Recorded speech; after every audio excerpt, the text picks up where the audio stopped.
Kamu pikir kamu yang ngatur uang kamu. Salah besar. Selama ini justru uang kamu yang digiring pelan-pelan sama perusahaan besar tanpa kamu sadari. Contoh, botol ini kamu kira kamu beli karena butuh. Enggak. Kamu beli karena seseorang di kantor marketing udah mikirin gimana caranya bikin kamu ngerasa haus, bahkan ketika kamu nggak haus. Dan yang lebih ngeri, kamu udah kejebak sejak lama tanpa kamu sadari. Nanti gue kasih tahu gimana korporasi bikin kamu boros. Bahkan waktu kamu cuma mau lihat-lihat doang. Gue cerita sedikit ya. Ada temen gue, namanya Dimas. Kerja kantoran, gaji gak gede-gede amat. Tapi setiap gajian, selalu ada aja alasan buat beli sesuatu. Seperti skincare, kopi spesial, promo gila-gilaan di e-commerce. Dan lucunya, dia selalu bilang, ini kan cuma 30.000 doang. Tapi akhir bulan, dia nanya ke gue, bro, kok gue miskin terus ya? Gue yakin lo juga pernah. Berasa udah hemat, tapi tetap aja dompet bocor. Kayak ada tangan tak terlihat yang ngambil uang lo satu-satu. Dan tangan itu bukan tangan kamu. Masalahnya sederhana, tapi kejadiannya setiap hari. Korporasi besar itu nggak jualan produk. Mereka jual rasa aman, jual rasa takut ketinggalan, jual gaya hidup yang lo pikir wajib punya. Contohnya, beli HP baru, padahal HP lama masih bagus. Beli minuman kekinian, biar nggak ketinggalan. Order makanan lewat aplikasi, karena lihat banner diskon gila-gilaan hari ini. Dan yang paling lucu, orang yang paling sibuk kelihatan kaya, seringnya yang diam-diam paling boncos.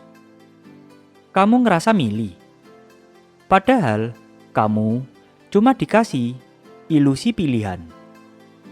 Tapi kalau semua orang katanya lebih hemat, kok perusahaan besar semakin kaya setiap tahun? Sementara gaji kita naiknya cuma 1.000 perak. Coba bayangin, lo masuk supermarket, cuma mau beli roti. Tapi kenapa bagian roti ditaruh paling belakang? Karena mereka mau kamu jalan sejauh mungkin, lihat sebanyak mungkin barang, dan sadar gak sadar ambil sesuatu yang gak ada di daftar belanja. Dan itu bukan kebetulan. Ada tim psikologi, tim data, tim marketing, semua kerja bareng buat ngatur langkah kaki lo. Gaya hidup digital pun sama. Push notifikasi itu bukan peringatan baik hati, tapi itu pancingan. Flash sale jam 12 siang. Itu jam kamu lapar dan ngantuk. Waktu otak paling gampang tergoda. Di titik ini, lo mulai sadar. Jadi, selama ini gue main di lapangan yang mereka bentuk. Bukan gue yang pilih, tapi gue yang dipilih buat belanja. Tapi tunggu dulu, itu belum yang paling fatal. Balik lagi ke cerita Dimas. Suatu hari, dia cerita ke gue. Gue capek bro, gaji gue habis terus. Tapi gue juga nggak tahu salah gue di mana. Dia coba hemat. Dia uninstall aplikasi belanja. Dia stop nongkrong mahal. Tapi sebulan kemudian balik lagi. Karena setiap hari dia diserang banner promo hari ini. Teman kantor pamer barang baru. Influencer review barang yang lo wajib punya. Brand besar ngeluarin edisi terbatas cuma hari ini.